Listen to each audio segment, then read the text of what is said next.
It's Okay. just the Senate. Gavin Newsom, books out today. He's in the midst of the book tour. I have a policy that I like to call bull crap on things that are bull crap, and rather than just do what the rest of the people in the media do.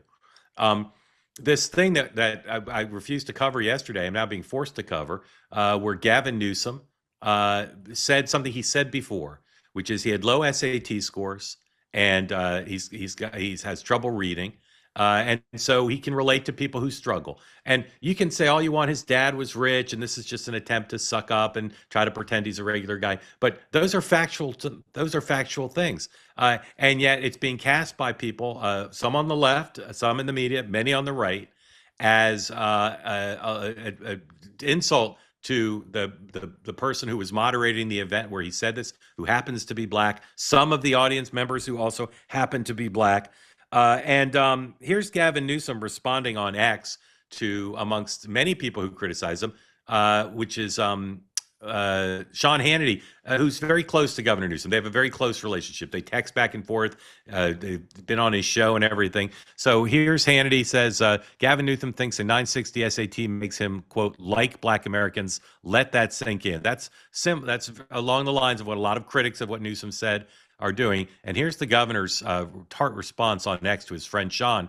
You didn't give a shit about the president of the United States of America posting of an ape video of President Obama or calling African nations shitholes, but you're going to call me a racist for talking about my lifelong struggle with dyslexia? Spare me your fake fucking outrage, Sean. So there's two uses of profanity by the governor himself. And then here's an exchange between Newsom's communications director and a reporter for Real Clear Politics, who Larry spoke to earlier today. Eager to hear about that. Anyway, she had a story about his dyslexia, and she'd asked the governor's office about his dyslexia, and I can't remember. Larry, what did she actually ask?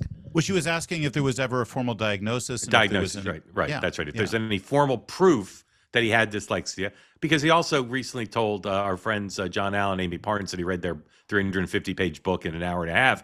Yeah. And so Izzy responded to her request for documentation about the governor's dyslexia by saying, this is a text exchange that was published.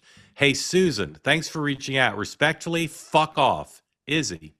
As Susan responded, what about that Gavin Newsom dyslexia diagnosis? Can the governor provide any paperwork related to his dyslexia diagnosis at any time of his life? Newsom's comm teams just now tells me to, quote, fuck off. Think Gavin Newsom's comms team is losing it today? So my point of all this is Gavin Newsom's under siege. And again, some people on the left have criticized his comments about his SATs. Other people are attacking, both on the left and the right and the center, his record as governor of California. One argument, Kevin, would be, oh, well, this is good for him. It shows everybody's threatened by him. It shows he's sucking up all the oxygen. But another argument is, along the lines of my theory, is he and his family are going to be like, we don't want this. We don't want this to be our lives for the next 10 years. What are the implications of Newsom's fighting with Sean Hannity, with people on the left, with people in my business who are acting like the SAT thing was a real comment? I mean, it certainly elevates him. This is, in direct contrast to what we saw with Josh Shapiro's book tour, which was kind of like do no harm, under the radar, even compared to Kamala Harris's book tour, where no one was really talking about it.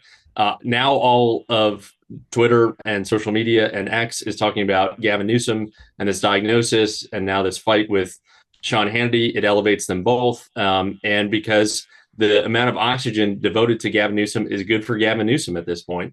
And to your point, Mark, it's a totally different atmosphere when you're running for the top job. And we're seeing that play out with Wes Moore. Larry and I have talked about this before, right? Where there's now real questions about his actual biography. This is the big stakes. And this is what will differentiate as part of your 8 for 28, who actually is up for this job. And whether it takes a toll on the family this early on and things like that, we'll see. Larry. Yeah, it's interesting. My hunch is that by the time we get to 28, I think the American people are going to want a break from a lot of the what we've been enduring for the last 10 years in terms of the heightened, elevated anger in politics right now. And just how constant it is. And I'm talking about Republicans too, by the way. I'm talking about Republicans too. So I feel like listen, Trump is a unicorn. Trump is Trump. And then Newsom's response to he and his comms guy behaving the way that you just laid out, Mark, is, listen, Trump does it. Yes, Trump does do it. So if your answer is, I'm just like Trump, I don't know if that's necessarily going to work. It might catch fire with the Democrat primaries because he fights. I get that. I'm a Republican. I wanted a guy who would fight. I got a guy who would fight, and I'm starting to get exhausted, not from Trump, but just from the fight. Yeah. So, I mean, I think it's a dangerous game that he's playing right now. It's not good for the soul of America. And to Larry's point, and I think it's a good one. You've seen just how inauthentic some Democrats are that have never used the F word before in any situation, that are now just, you saw Katie Porter at the convention, God love her, up there, F Trump, and I'm like, you're a mom in a minivan, this whole, like, don't be, Trump does it because he's always done it. And he came up in, New York real estate in the 80s and 90s. He's from like Queens. Of course he talks like if this isn't your thing, don't try and play into it just to be on his level. Katie Porter's from Irvine. Come on. It's a little with a minivan, different. Right? Like, I do want to say that, and I love minivans. Taking the racial element out of it for a second, I wonder if Gavin Newsom, I understand what he's trying to do. I've got a 960 SAT. I can't read. I'm dyslexic and all that stuff. I wonder if he recognizes sort of the subtext there, because he's trying to combat this idea that he's Mr. Perfect and he's rich and he looks great and he's got a movie star looking wife and the perfect family. He's like, no, I'm just a normal guy. If he's got a 960 SAT and he can't really read a speech, and yet he has lived this privileged, gifted life, 2 terms as mayor of San Francisco, 2 terms lieutenant governor of California, 2 terms as governor of California. Does he recognize the privilege that he has sort of introduced into the conversation here in the Democrat primary? And doesn't that make him vulnerable to, politicians in the Democrat primary saying, why are we rewarding this guy? He's been given everything handed to him on a platter. Well, yes, but he hasn't. People have complicated lives. Parts of his life were privileged and parts of his life were not. That's all he's saying. And there's plenty to criticize Gavin Newsom about, but this stuff, it's factually true. Saying. It is what it is. It's all he's saying in this context. It's all he's saying in this context is there are times in my life when I have struggled. I have not had everything come easy to me. That's all he's saying.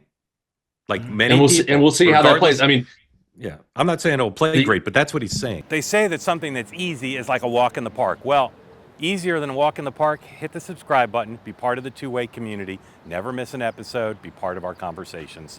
Thank you for your service to America.